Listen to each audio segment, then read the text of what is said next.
რამოდენიმე კვირაა, რაც ბორჯომში ახალი ლითონის კონსტრუქციისაგან დამზადებული მოსაცდელები დაამონტაჟეს.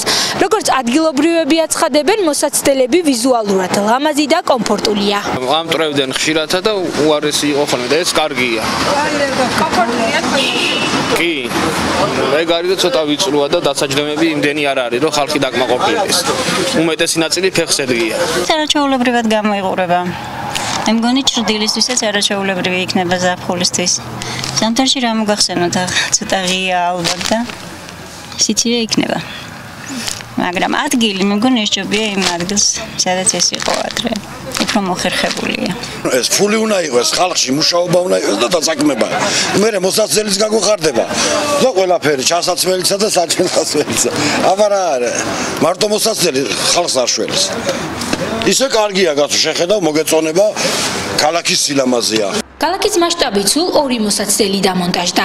როგორც ბორჯომის მუნიციპალიტეტის გამგეობაში განაცხადეს, სამომავლოდ მოსაცდელების რაოდენობის გაზრდა იგეგმება.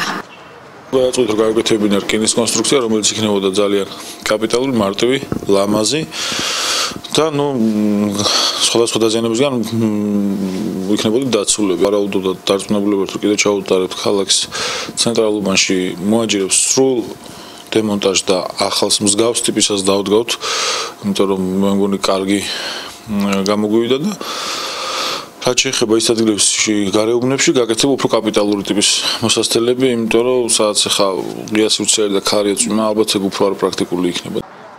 ახალი დიზაინის მოსაცდელების დამონტაჟება 21,000 ლარი დაჯდა.